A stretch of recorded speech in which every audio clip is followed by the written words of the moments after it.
Welcome back to the second chapter of this Pride course.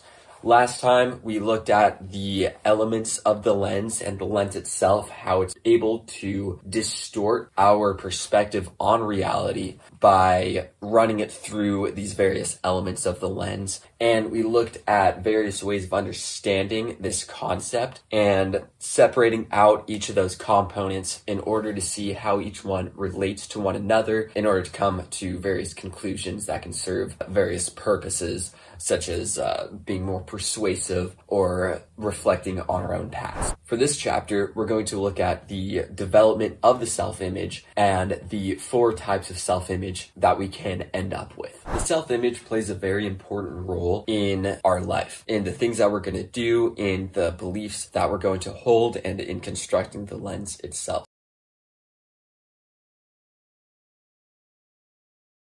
So one good example of this is, let's say, maybe we think of ourselves as very hard workers. Then when we're looking at maybe political policies to support, we're much more likely to support those policies that reflect this, right? That maybe are justified with the values of effort and of grit. However, if we consider ourselves to be more empathetic, and that's a core quality of our self-image, then we'll likely align ourselves with political policies that reflect that more empathetic attitude.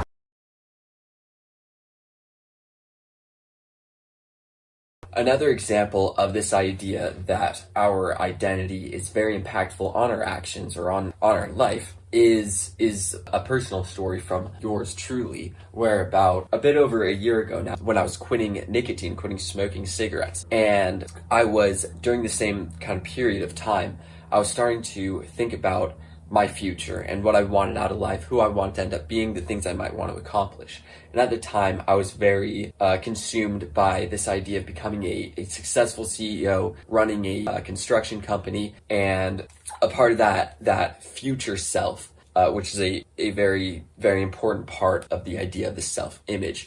A part of that future self that I was constructing, what included visions of me going out and participating in business meetings, but also going out to like golf courses and going golfing with potential clients and going to country clubs and sitting outside in, by the barbecue pit or by some fire and discussing possible plans with these other companies or these other CEOs. Something I never really realized, or I eventually realized about these visions that I would have, is I always had a cigarette in them. I was always smoking a cigarette when I was out on the golf course.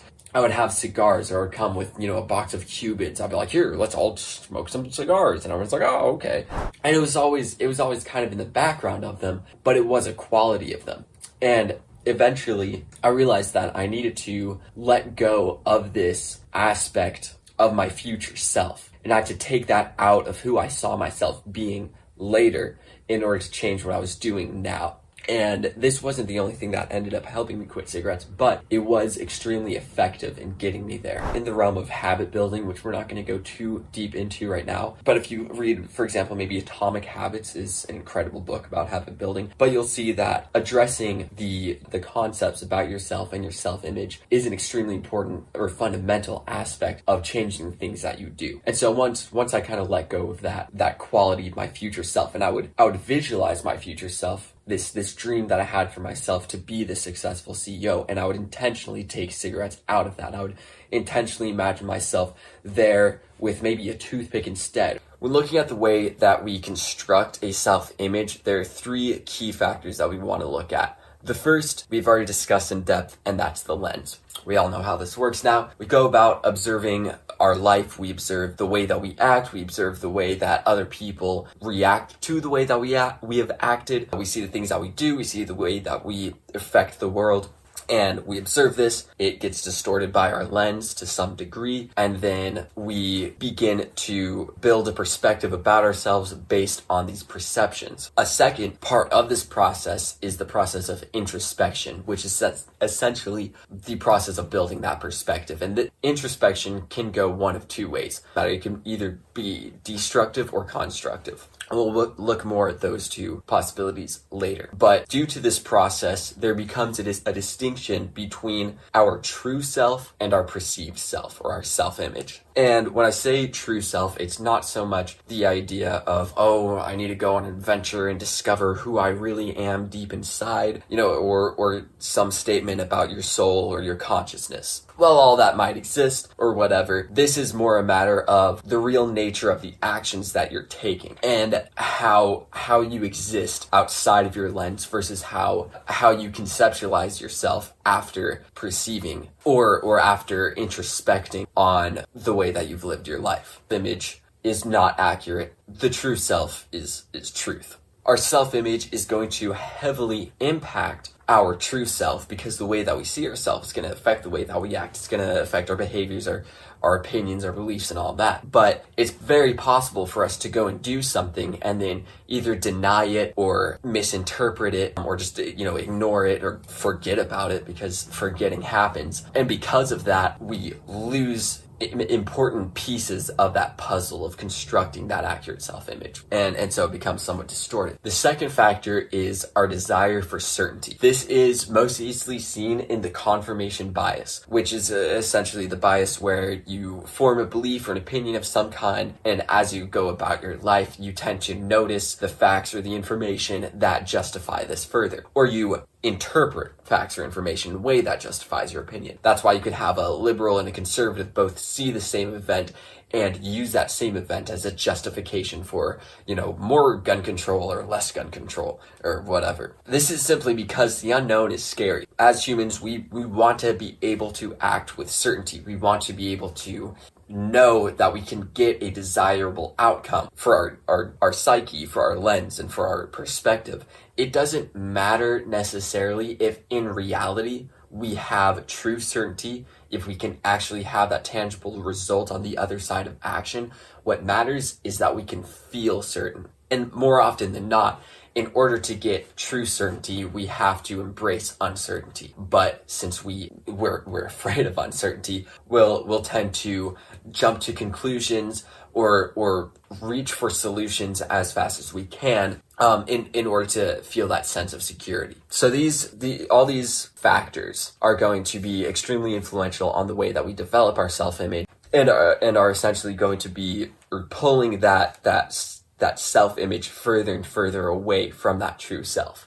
And a part of this battle against pride is going to be working to get that self-image to be more and more representative of that true self. So this idea of representativity, if that's a word, I think that's a word. The quality of being representative. Yeah, that sounds right. This idea of representativity is true across the board, not just with our self-image, but with reality as a whole. We go through our life, we create this perspective on reality, and that perspective can be more or less representative of true reality. In the same sense that our self-image can be more or less representative of our true self, so can our just overall perspective on reality as a whole be more or less representative of that true reality. Now, the more representative that perceived reality, that perspective gets to true reality, the more effective we become. The less representative it gets, the less effective we become. So a good way of conceptualizing this is by thinking about physics.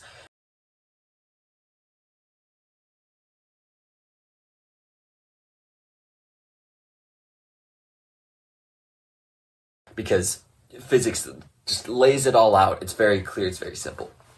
So imagine gravity, and you're trying to utilize gravity. You can have a perspective on gravity that's grounded in Newtonian mechanics, and that's fairly useful because it's somewhat representative of the true state of gravity. But again, it's a conceptualization of the way that gravity works, and it's only representative of how gravity actually is. It doesn't take into account how time is an essential component of the functionality of gravity. It doesn't take into consideration how the curvature of the fabric of the universe is a essential component of reality.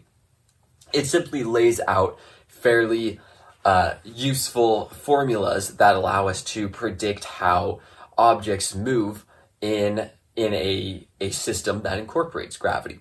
So, you want to launch a rocket from here over to here. You know how the force of gravity is going to act on it, so you can figure out at what angle you're going to want to launch it at to get it over there. It's fairly simplistic, but it's useful so far as you need it to be for launching a rocket. However, when you start getting into having satellites going around the Earth and you want those satellites to communicate with your phone or with other technological devices, you have to start to take into consideration relativistic calculations. And these relativistic calculations are much more representative of the true state of gravity, or the truth behind gravity. They're still not necessarily there, but they're more representative of it. And because of that, you can apply that understanding to far more uses. But you only need your perspective to be as representative as your goals. Now, the reality is we can never get to a perfectly accurate representation of what gravity is. At least we likely never will. Even now, we don't totally understand it. The two most accepted theories in all of science, general relativity and quantum mechanics, still don't have a correlated understanding of how gravity works. But that's okay. We've been able to accomplish quite a lot with our current, albeit flawed, representation of gravity. Now, if we go the opposite direction with gravity, and let's say you're trying to build that rocket, and your perspective on gravity is so distorted that you think that gravity is a repulsive force, meaning that things are going to be pushed away from Earth. Well, in that case, you're kind of stupid, but you're not going to be effective in anything that you do. In fact, you're going to be very ineffective. You're going to try launching the rocket down at the ground to get it over here, and it's just going to crash into the Earth. Anyway, point is, you're not going to be able to do shit. But the difference between your self-image and gravity is that with gravity, I can pick this thing up, throw it, and I can have my very, very flawed perspective shifted. However, with the self-image, it becomes much more difficult to move that perspective closer, that representation to be closer to truth. Howdy, I hope you enjoyed that episode of Conquering the Deadliest Sin. Check out more of these on my YouTube channel. Like, subscribe, comment if you have any thoughts about whatever the hell I talked about in this episode. Check out the other episodes in this series. It builds on itself, so I can go more in depth with certain concepts, certain topics, certain ideas than I would be able to in a quick 10 to 20 minute video. As you'll see throughout this series, a lot of the strategies that we're going to use to counteract pride involve developing self-awareness. Excellent way to do that is by journaling. Imagine if you could connect your journal to the mind of Marcus Aurelius, the Roman emperor and Stoic philosopher.